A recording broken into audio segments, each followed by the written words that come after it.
Paz de Deus e do nosso Senhor e Salvador Jesus Cristo. Neste vídeo, quero falar de misticismo. Como a gente vem falando no início, é uma sequência, no caso de vídeos, né? Então eu falei de religião, de cultura, agora cultura, semióforo e agora misticismo.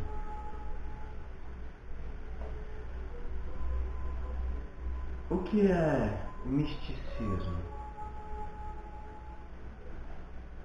Qual é a diferença entre misticismo e espiritualidade? Qual é a diferença da revelação espiritual dada aos profetas, aos apóstolos e à igreja?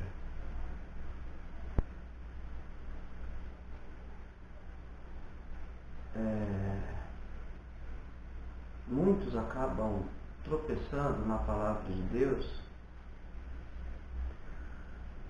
porque não sabe distinguir os níveis de revelação dos profetas e apóstolos e da igreja. É claro que eu gostaria de ser Napoleão, entendeu? Eu gostaria de ser Napoleão. Entendeu? Eu gostaria de ser o Príncipe William. Eu tenho o nome dele. Mas eu não sou o Príncipe William. Entendeu? Eu gostaria de ser Elias. Eu gostaria de ter sido Moisés. Eu gostaria de ter sido Eliseu. Eu gostaria de ter sido.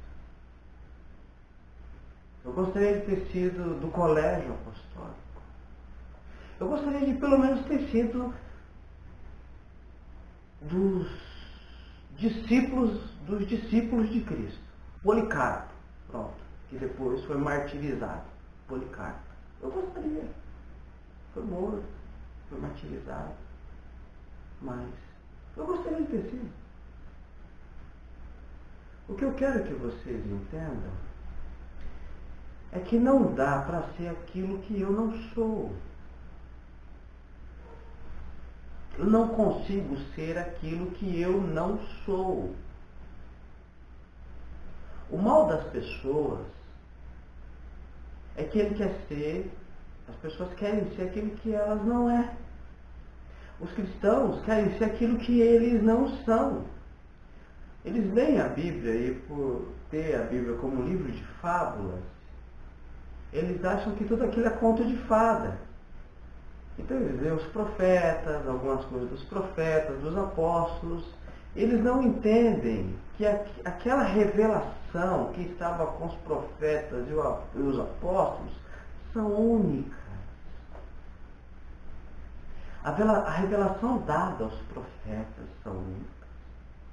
A revelação dada aos apóstolos são únicas. Depois da revelação dos profetas, que vinham profetizando a igreja, Cristo e o que daria sucessivamente na história da igreja, até o milênio, até a segunda vinda de Cristo, até novos céus e nova terra, toda a história que que vem Deus, através do Espírito Santo, foi revelando aos profetas, e depois o Senhor Jesus vem, cumpre todos os profetas, tudo aquilo que falava dele, e seleciona ali alguns homens e capacitam esses homens para o Evangelho, para a sua revelação, daquilo que ainda teria que trazer para fechar o cânon sagrado, as Sagradas Escrituras, a Bíblia Sagrada. Então quando você chega e diz assim, mas Pedro não estudou e Deus revelou para ele, você não é Pedro. Você não é Pedro.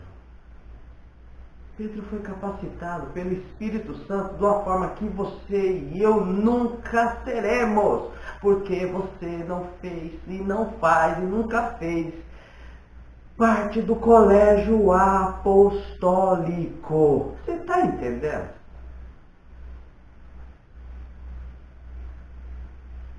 Então não queira se comparar a Pedro, a Paulo, a Tiago, a João, a Elias, a Eliseu, a Moisés, a Daniel. Se submeta à Bíblia. Aprenda o que a Bíblia ensina. Seja edificado na verdade do Evangelho. Compreenda os caminhos de Deus. E aí o Espírito Santo vai fazer você crescer espiritualmente até a toda a compreensão de Deus, a estatura do varão perfeito. Você está entendendo o que é isso? Ser a estatura de varão perfeito não é você viver na religião a sua vida toda e depois morrer.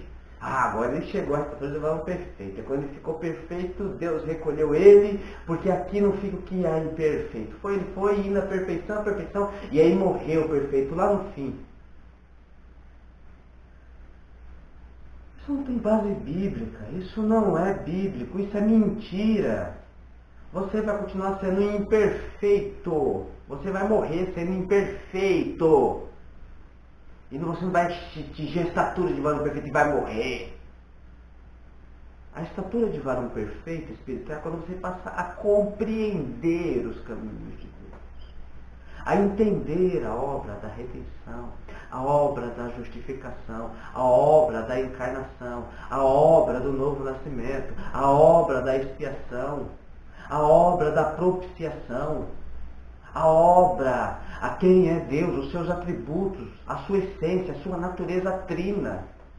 Você só consegue crescer espiritualmente quando você passa a aprender. Você não cresce espiritualmente por sensações místicas. Você não é um cabalista. Você é um cristão.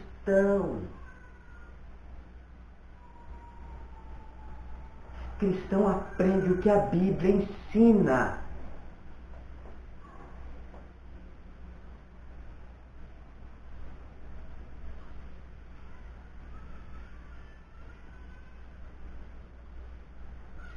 Então não queira ter o mesmo peso dos apóstolos. Não ache que os seus ministros têm o mesmo peso dos apóstolos.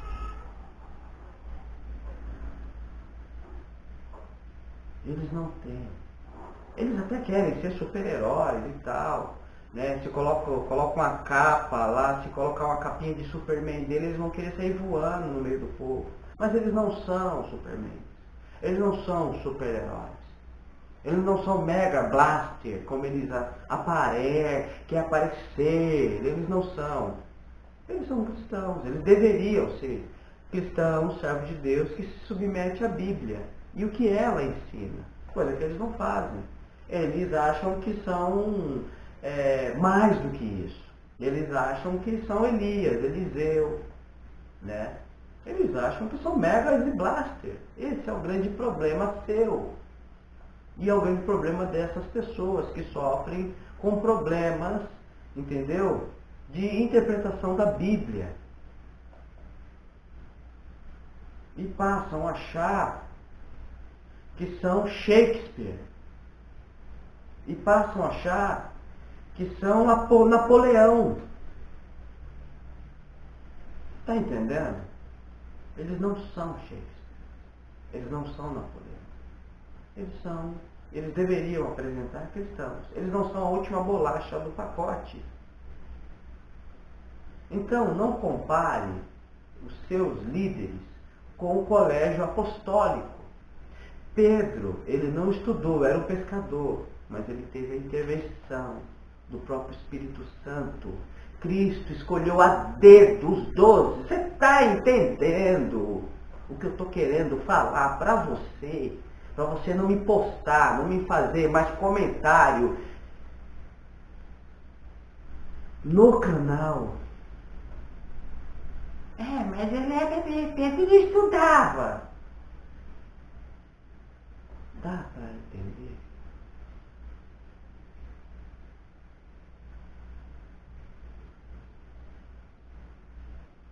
Então, não compare. Não há ninguém, depois dos apóstolos, depois do colégio apostólico. Se você entendesse um pouco da história da igreja, você saberia disso. Como a igreja começa para você em 1910, isso é, você sabe, de repente a igreja começou para você quando começou a bater a laje lá do prédio lá, começou a cobrir de telhado lá onde você congrega. Entendeu? Mas eu lamento lhe informar que você deve estar meio desatualizado com relação à Bíblia. Então a igreja ela tem 2000 anos de história. E nessa história da igreja surgiu muitas coisas, inclusive místicos que nem você.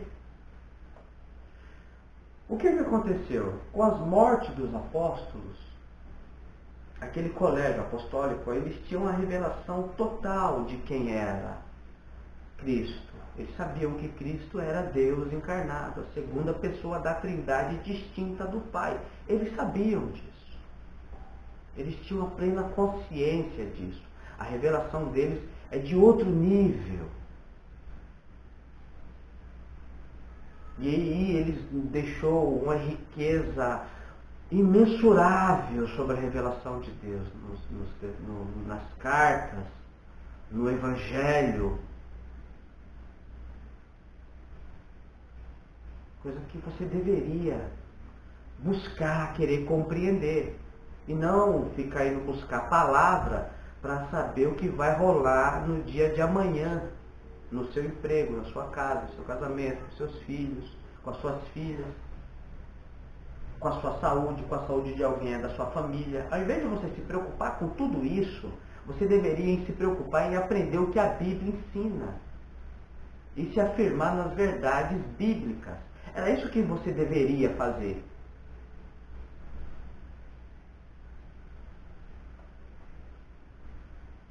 Então aquela revelação dos apóstolos era uma revelação plena para fechar o cano sagrado, o Novo Testamento.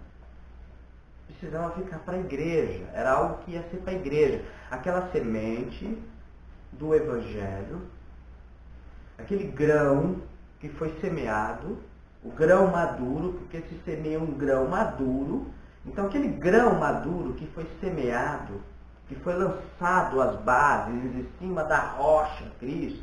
Então aquela base dos apóstolos, tudo aquele grão maduro foi semeado. Os apóstolos, Cristo morreu, ressuscitou, ascendeu aos céus. Os apóstolos trouxe, o Espírito Santo trouxe a revelação, mas deixou escrito riquezas de palavras imensuráveis para a gente compreender esses mistérios de Deus no Novo Testamento, do Evangelho, da salvação, da redenção, da justificação, da queda do homem, tudo isso. E aí aquele grão maduro, os apóstolos, o colégio apostólico morrer. E agora? Agora tem os pais da igreja. Só que uma carta foi escrita lá, outra para lá, outra para um lado. Eles não tinham a Bíblia como nós temos hoje. Então uma carta foi escrita para lá, outra carta foi escrita para o outro lado. Então o cânon ainda não tinha fechado. Quando eu digo cânon não tinha fechado, a igreja ainda não tinha estabelecido todos os livros sagrados que entrariam no cânon do Novo Testamento. O Espírito Santo, é claro, que atuou para isso. Por quê? Porque uma das promessas de Cristo foi que o Espírito Santo nos conduziria a toda a verdade.